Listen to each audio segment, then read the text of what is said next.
Est-ce qu'une œuvre vous a suivi toute votre vie au point de vous amener vers un chemin que vous n'aurez jamais soupçonné? Je pense qu'au moins un d'entre vous a connu ce ressenti.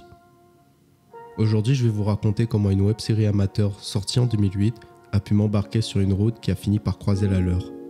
Comment est-ce que j'ai rencontré Noob et surtout, comment est-ce que j'ai fini par bosser avec eux.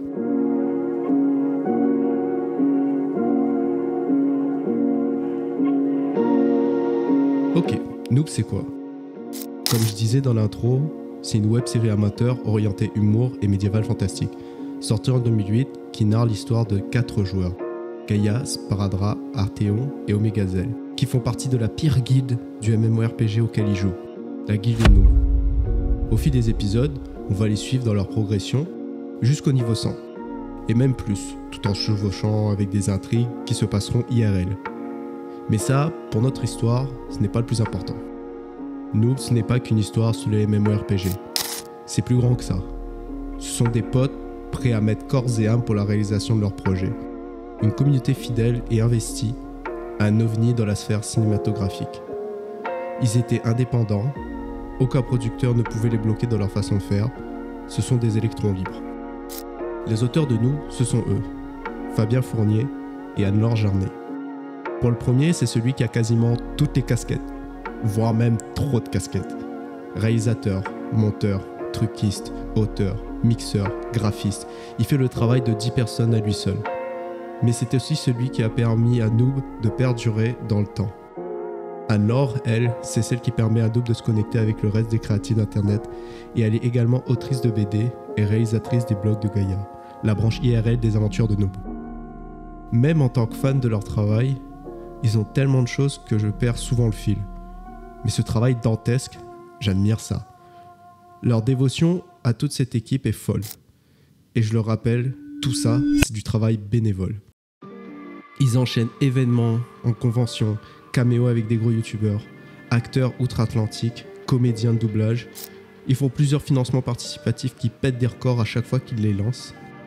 Et ils défient la logique. Quand tu vois le YouTube d'aujourd'hui, ça n'a pas de sens qu'ils soient encore là.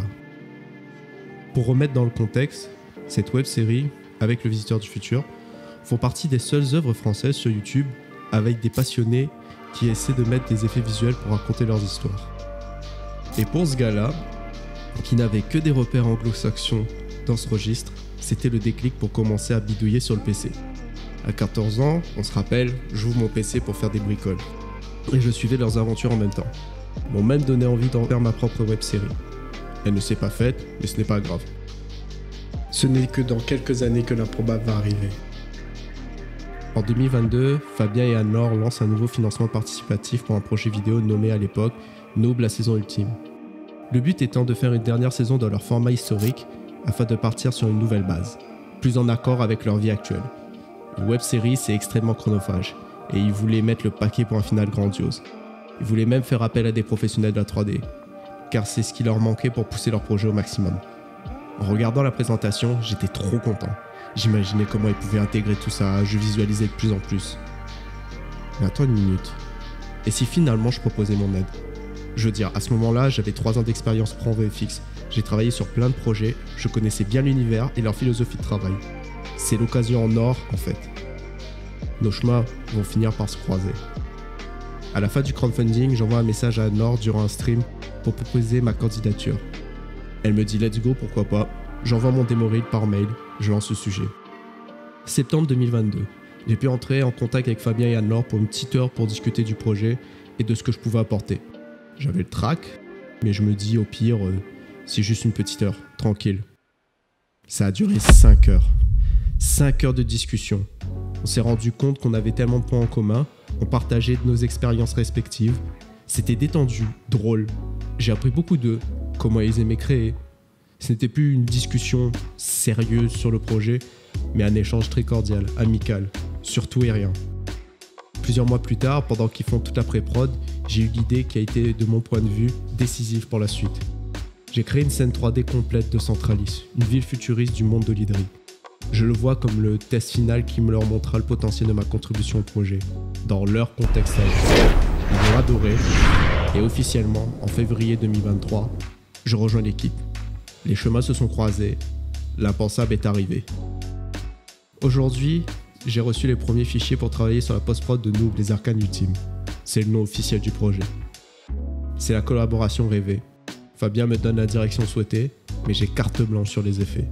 Il m'a donné toutes les ressources, je peux m'amuser, expérimenter, mettre ma patte à l'ouvrage.